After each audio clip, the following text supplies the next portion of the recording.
call Dr. Ken Park to the stand. That's me. Hold on, wait. Okay. Okay, can you call him to the stand again? No. Okay.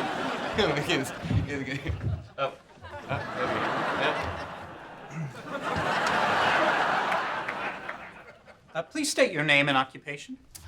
Kendrick Park, world's greatest physician. Was that last part really necessary? I am under oath. Dr. Park, in your opinion, when Dr. Gregory prescribed azithromycin to treat the patient's salmonella, are you confident that was the correct diagnosis? I'm confident that it was. I'm also confident, in general. Thank you. No further questions. Your witness, counselor. Dr. Park, are you aware that after the patient was given the antibiotic, he experienced a diffuse rash all over his body and severe abdominal pain? Well, yes, but, Dr. Park, how many cases of salmonella have you treated? I don't know, about 10? I don't know. About 10. So, give or take 10, you're saying you've treated 0 cases. No, I said about 10. Oh, okay, I get that. By that logic, I've won about 10 Wimbledons. I've won about 10 Nobel Peace Prizes. Yeah, that doesn't seem pertinent or... Just answer yes or no. To what? The Wimbledons? Nobel Peace? Wow. I'm trying, guys. All right, Dr. Park. Let me ask you this. Have you always treated salmonella with azithromycin? Yes, I have. And in general, what is the efficacy of that treatment? I think it's 94% cure rate. Oh, so you're saying in 6% of those cases, it fails. Is that correct?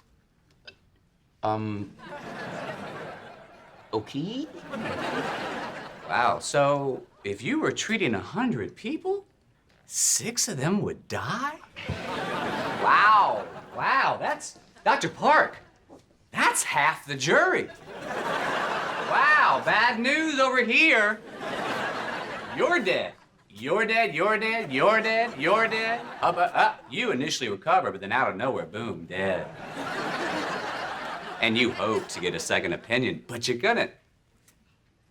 Because your doctor killed you. Ooh, you know what? I missed that last part. Could you do that again? Oh, my pleasure. He had hoped to get a second opinion. Okay, just turn off the camera, Clark. Oh, this is so good. Do you stand by that last answer? Could the court please read it back? I feel that maybe, and there are 32 more ums.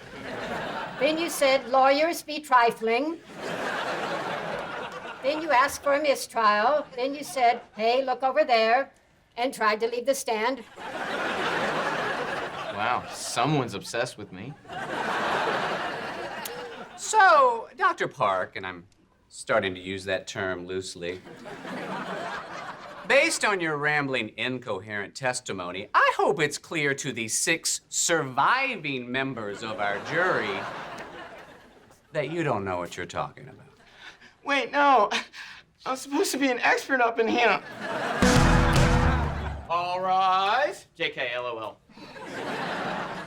What are you doing here? Oh, no! Dr. Murder has come back to finish the job. Surviving 6 runs, run for your lives! No, I've come to set the record straight. Your Honor, this witness already gave his testimony. Please, I have new information pertinent to the case. Your Honor, it'll just be a couple of minutes, and then we'll be out of your fantastic hair. I'll allow it. Fine. I'd like to call Dr. Ken Park to the stand. Just say it from there. Fine, we'll do it Matlock style. Yesterday, this gentleman cast doubt upon my testimony, but were you aware that the plaintiff had a history of valvular heart disease? Well, You can't handle the truth! The fact is that in a case of aortic stenosis, the risk of side effects caused by azithromycin is far outweighed by the risk of potentially fatal complications of bacterial endocarditis due to salmonella infection in your face. Well, that does cast things in a new light. Thank you, Your Honor.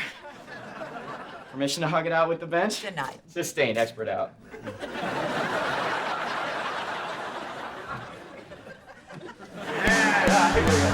Dude, why does he want to break up with me? Look, you've only got one option here. A PEB. A what? A preemptive breakup.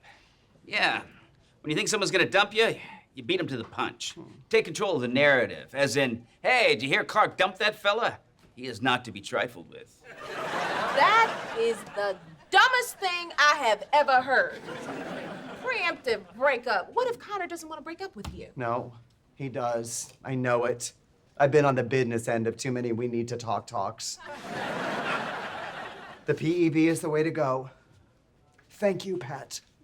You're welcome.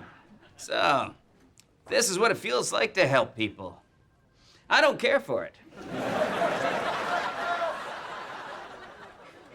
Julie, we need to talk. Will everyone please stop saying that? Dr. Ken, I am so sorry. I've already packed my things.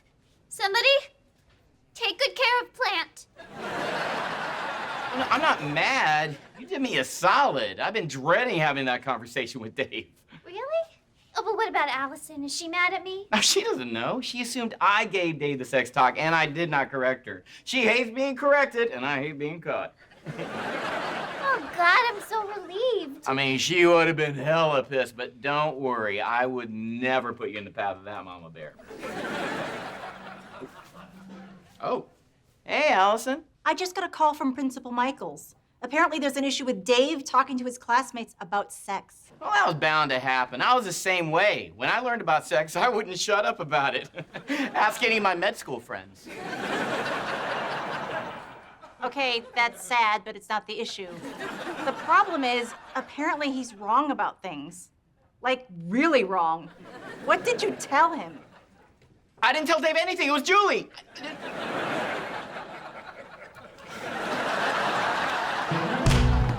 You didn't have to come all the way here. Oh, no, I wanted to. I am just so sorry. I didn't plan to talk to Dave about sex. I even tried to distract him with a baking soda volcano, but the eruption led to more questions. I know how persistent Dave can be when he's curious. We once drove 200 miles to the Museum of Scones. Yeah. It's a huge racket. They don't sell jam. You can't bring your own. What I don't understand is how Dave got the information so mixed up. Yeah, he thought foreplay was sex with 3 other people. Wait, do you think that? Not anymore. There were just so many questions coming at me, and I got nervous and panicked, and I started mixing things up and forgetting things. It's okay. You're not the only person that's forgotten about foreplay. Oh, I'm sorry. I thought you liked having more time to read. Okay. Thank you for coming over. We appreciate it.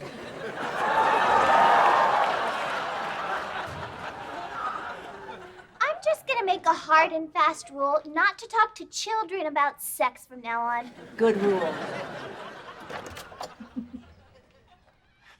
Man, can you believe her? What a mess she made. Oh, really? So this is Julie's fault? Well, it's not mine. If you recall, I'm the one who said Molly should give him the talk. If you had done your job as a parent, he never would have needed to ask Julie. Wow, I didn't think about it. Why are you dressed like the Hamburglar's naughty daughter? Oh, come on, I'm sorry. Oh, come on, no, I didn't mean that. I should have assured my responsibility.